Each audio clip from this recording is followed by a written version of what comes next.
Hello, hello, hello. Welcome to another episode of the GSMC Wrestling Laureate Podcast. I'm your host here, Eric. Hoping you guys are enjoying an amazing week. It is Friday. Those who work 9 to 5 jobs, Monday through Friday, I hope you all are excited. You get to enjoy the weekend with your family or, by yourself. If that's what that's what makes you happy. No, I'm just kidding. No, thank you for tuning in to the GSMC Wrestling Laureate Podcast brought to you by the GSMC Sports Network. We have a great show for you lined up today. Obviously, we're going to have our Thursday night wrestling review, followed by an amazing WWE SmackDown preview, including some of the draft, a little mock draft, of course, in the spirit of the NFL draft that happened last night. I hope y'all NFL fans, I hope you guys got the draft picks you wanted. Me personally, I was happy with my draft pick. I'm not going to go ahead and, say my team because I don't want to seem a little too, like, not, objective, totally subjective, but, I was happy. I was very, very happy. And then followed by that, we're going to have Vince McMahon has recently been rumored to following, trying to get into Jeff Jarrett's Global Force Wrestling promotion, maybe kind of, hinting at like a possible wrestling chairman kind of return kind of thing because he recently sold his TKO stocks, made billions and billions of dollars. Definitely something that you can do to start a wrestling promotion, kind of like what Tony Khan did in 2018 or 19, I believe. And we're going to cap it all off with the Wrestling News Roundup. Wrestling News Roundup is designed to kind of help you guys. Obviously, I'm not here with you guys throughout the weekend on Saturday and Sunday. So we have our wrestling news roundup to kind of just send you guys some wrestling news to kind of ponder about and think about. And so if anybody brings up a conversation about wrestling, you can be like, hey, like my man Eric on the GSMC Wrestling Laureate Podcast brought up, this and that and the other, and I'm able to have a nice conversation about wrestling. And that's the one good thing. And the second good thing, you're like, it looks like I know my I know my stuff. Gotta know my stuff. And so yeah, that's going to be super exciting. Well, before we jump into anything, I want to talk about the tips and donations. Also, just to remind you guys, we get a number of questions that come in during the show from viewers like you. So to ensure that your question gets read all around the world and from this guy, be sure to use the tips and donations link in the GSMC Sports Network with your questions. Just put your questions on top so we can see it. Tell me what you like. Tell me what you don't like. Tell me what you want me to further elaborate on. Tell me what you want the podcast to be about. Essentially, this link is just to kind of, it's called a link. A link brings people together. And wrestling fans, this is an opportunity for us to, come together, talk about wrestling, especially right now. SmackDown is happening. I think it already aired on the East Coast, but I swear to you, to the people, that I have not watched a single shred of wrestling. Scout's honor, baby. All the way. I swear on my children. I'm just kidding. No, you're not supposed to do that. Hopefully my wife's not listening somewhere. No, but I haven't watched a single shred of wrestling. I promise you that. Can't wait to watch Friday Night SmackDown as soon as the podcast is over. And I will be sending a couple of live YouTube shorts talking about what I see before my very eyes, which is going to be amazing. Tonight's going to be absolutely incredible, absolutely insane. Completely looking forward to WWE SmackDown. And I kind of, just, you know, we love positive reviews. Like I said before, like if you're gonna like grill me and criticize me like Chad Gable did to the Alpha Academy on Monday Night Raw, it might sting just a little bit. But at the same time, I want you guys to tell me how you feel, tell me just anything that's on your mind. And yeah, so we can talk about wrestling. Once again, the link is at the GSMC podcast.net. So yeah, let's go ahead and jump right on into it. So we're gonna start off with our Thursday night wrestling review. We're going to talk about Impact Wrestling first. So it seems like Nick Nemeth is at it again. He admits that he failed. He failed at Rebellion at the Pops Casino in Las Vegas, Nevada. Obviously, whenever people go to Las Vegas, they're like, oh, yeah, Vegas, baby. Vegas. I've actually had a couple crazy times in Vegas. I don't even know if we have a whole podcast to kind of talk about it. And if, honestly, if you guys, if you guys want to feel a little froggy, use the GSMC podcast.net to talk about your Vegas experience. No, I'm just kidding. No, that's not for that. This is for wrestling. For unless you wrestled a match in Las Vegas, you know. I'm just kidding. Moving on. Like Nick Nemeth said in front of his friends and family that were sitting in front row, on TNA Impact this Thursday night, he said that there's no excuses at all. And to be honest, I think that's kind of, you kind of love to see that within any competitor. Like you watch baseball, basketball, football, and essentially a title defense could kind of become equivalent to maybe, a match in the NBA playoffs. It could, if it's on WrestleMania, it could perhaps, or what is TNA's WrestleMania? I think it's Slammiversary. No, Bound for Glory. But that was like back in the day. I don't know if they still do Bound for Glory, but like that's kind of like it's like the mecca of wrestling. It's like the Super Bowl of TNA Impact. It kind of sucks because I honestly kind of wish that Nick Nemeth was able to kind of pull it off against Moose. Love Moose, 1,010%. Oh man, he's a complete athlete, man. Like that guy, you see that guy, and you're like, man, I wish that guy can train me. Like, no, I'm just kidding. I would die. I would seriously die if Moose trained me. He'd be like, come on, give me 5 push-ups. He'd be like, oh, I got three in me. And like, just kidding. No, but like, I did P90X. I don't know if any of you guys, know what P90X is. It's basically like a hit challenge for 90 days. You do these workouts, follow the strict diet plan, and then you get a free t-shirt, which is pretty badass. I was like, man, I want that free t-shirt. I did P90X for 2 days, and I felt like I deserved a free T-shirt. Like, just kidding. No, like it was pretty grueling, So, good for Moose, and Nick Nemeth, has to try to bounce back on this episode of Thursday Night Impact. So let's see if he does. So, moving on. So, he said one thing. He said he feels broken inside, and that's when, of course, the Broken Man Hardy came out. Yeah, like I love the Broken Man Hardy. I think he's funny as hell. I think it's cool that he's able to kind of jump out. Like I know a lot of people were kind of questioning where he was going to go as a free agent, and him winding up in TNA, I think it's absolutely 110% perfect for him. Absolutely, 110% perfect for him. And then in our wrestling news roundup, Jeff Hardy's contract with AEW expires in the spring. I think that eventually you're going to see Jeff Hardy and Matt Hardy eventually on the Impact Wrestling roster, because although they may be old, although they may be a little more brittle, a little more injury ridden, it doesn't matter. These guys sell tickets. They're the Hardy Boys. Absolutely, 110%. If you look at any, if you're just a guy searching on StubHub for wrestling venues in your area, wrestling shows, oh, yada, yada, yada. Oh, that's cool. Oh, the Hardy Boys. The Hardy Boys, the best tag team in WWF history, basically inventing the ladder match, basically inventing the TLC match with the Dudley Boys and Edge and Christian.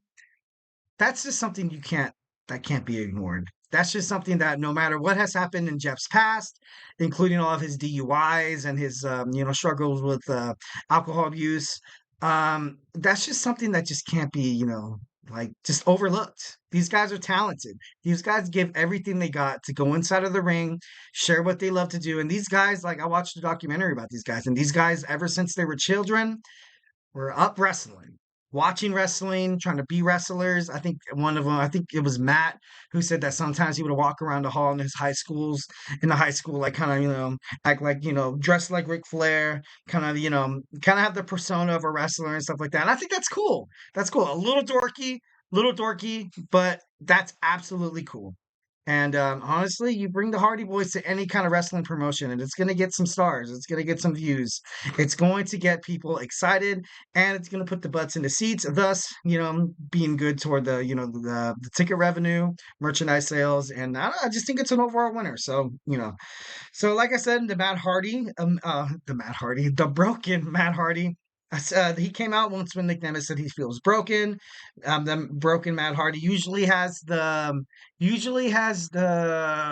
oh man the the he has oh my god, what is that word I'm trying to think about?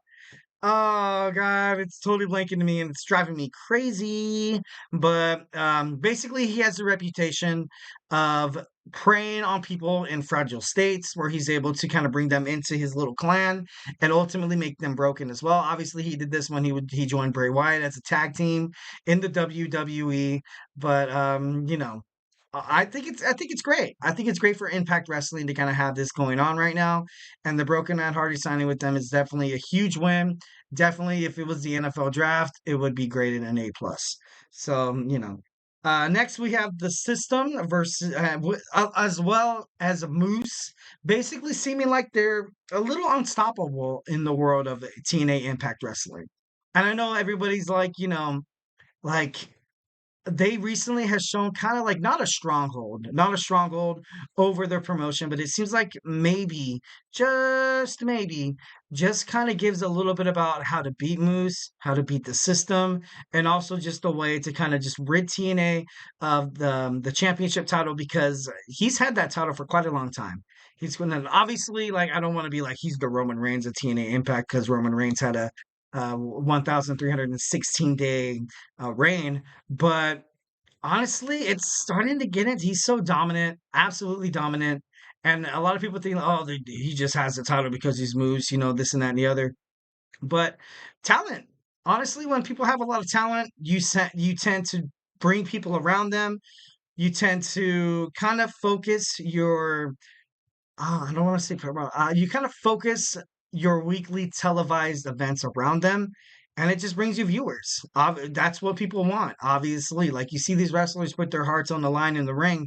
You really honestly have to appreciate what they are doing with their bodies just to entertain you. And at the same time, with that passion and with that faithfulness to the crowd, you as the audience member, you have to, respect. You have to respect the wrestlers. You have to go out there and be like, you know what? I want to see this. I want to be, faithful to my wrestling fandom. Fandoms honestly rule the world. If you doubt me, just look at your backyard or front yard. If you have a Dallas Cowboys flag or you bandwagoners have a Kansas City Chiefs flag just flying around or your wife's wearing a Patrick Mahomes jersey. She's like, oh, I love Mahomes ever since he was in Texas. Like, that's a lie. I'm just kidding. But anyways, so fandoms rule the world. Fandoms brings people together, obviously. So honestly, professional wrestling and TNA Impact, I believe TNA Impact I think they're getting better.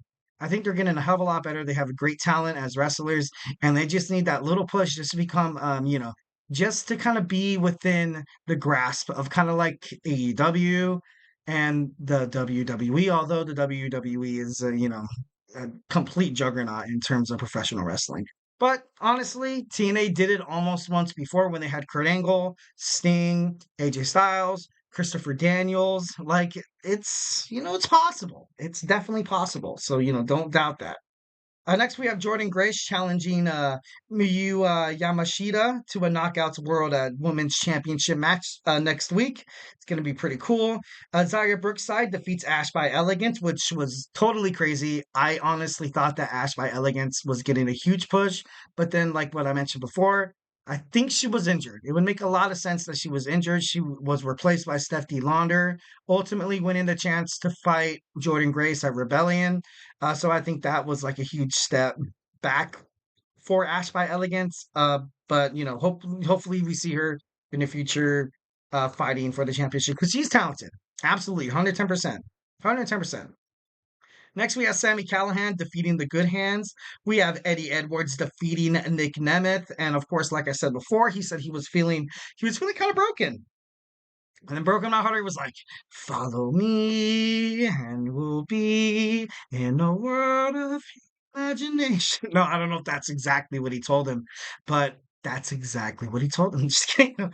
Like I said, Nick Nemeth took the loss today against Eddie Edwards. Kind of sad. And, the promotion kind of ended with the System absolutely demolishing a brutal attack on Nick Nemeth, causing him to be injured, causing him to be out and under siege, causing the Broken Matt Hardy to overall kind of just take his place and kind of be that, like, kind of be that nice little bookmark to be like, he's coming back, Nick Nemeth coming back better and stronger than ever. Honestly, this kind of builds up for his return to kind of come back and challenge the system, get back into a TNA championship world title bout, and finally do it. Finally, finally be able to close the door and be like, look, I'm going to beat Moose. I'm going to beat Moose for the TNA World Heavyweight Championship. And honestly, I think, wouldn't Cameron Grimes said? No, it wasn't Cameron Grimes. It was, man, it was Xylon Quinn. Xylon Quinn, the guy who recently got released by the WWE, that said, no matter the setback, the comeback is always greater. So honestly, I think he's going to come back pretty strong there. Next, we also had Mike Santana defeating Myron Reed, Stephanie Launder, and Khan challenged PCO and Jordan Grace at Under Siege. Pretty cool. Trey Miguel and Ace Austin to decide who's going to fight the X Division champion Mustafa Ali at Under Siege. We know Santino Marella has been doing a phenomenal job on that brand, on that promotion. So, I give him a lot of credit. Steve Macklin wants to alliance himself with Frankie Kazarian. At first, Kazarian was, pretty, he's pretty for it, but then of course, you have those reluctance, you have those kind of things where like, hey, and you kind of have this at work, in any kind of work you're working in, where if you have a coworker come up to you and try to like be buddy buddy, and you're like, well, we're both kind of fighting for that same promotion, the promotion being a title shot, and you're like, well, like you kind of at the same time, you want to be friendly and be like, yeah, let's do it. Absolutely 110%. But at the same time, later on down the road, y'all are going to find success together because everyone's obviously, we're better together. We're better together as a society, So, of course, relating it to not WWE, to wrestling promotion, TNA Impact Wrestling. So it's understandably so that Kazarian's a little, skeptical about aligning himself with, with Macklin, with any wrestler at all. So, moving on to Ring of Honor, we had Isaiah Cassidy defeated Commander, and we had Top Fight and Action Andretti defeating Evil Uno, Alex Reynolds, and John Silver and Dark Order. Anna Jay, which I've been completely high on, defeated Anna Jay defeated Allison. That's so weird. Allison K. Like it's so weird. Like you had Anna Jay, and you have Allison K. Like totally. That's like a tongue twister. Next, we got Johnny TV with Ty Valkyrie defeated Will Austin, Brian Cage, Bishop Khan, and Toa Leona of the Mogul Embassy defeating Calvin Takeman, One Called, Manders, and Beef. Where's the beef? Yoka Sakazaka defeated Leia Gray. The World Tag Team Champions, the Undisputed Kingdom, defeated the Outrunners. I know the Outrunners were fighting for this Proving Ground match, and I was hoping that they'd pick up the victory, but the Outrunners ultimately failed. But I would love to see them fight them again because I think they just obviously just that close. That close. The Undisputed Kingdom is obviously a juggernaut in AEW right now, Ring of Honor. So, got to respect that. Lance Archer and the Righteous defeated John Cruz, GPA, and Ren Jones. Abaddon defeated Nova. The Beast Mortos, my man, defeated Blake Christian and AR Fox. So, like I said before, I am recently starting to watch more Impact Wrestling, starting to watch more Ring of Honor. Of course, I've always kind of kept tabs on it and be like, oh, obviously I'm a huge wrestling fan. So these kind of things, and honestly, sharing with you guys the experience I've had, kind of jumping feature and kind of like, watching wrestling and stuff like that. I feel like it's pretty awesome. It's absolutely awesome as hell. We share a special connection, you and I. So, don't be afraid to use that tips and donations link at the GSMC, podcast.net. So yeah, that was my Thursday night wrestling review. It honestly took a lot more time than I thought. Next, we're going to talk about a WWE SmackDown preview, and we're also going to go through perhaps, what could happen during this draft. Maybe like a little mock draft per se. So, hey, don't go anywhere.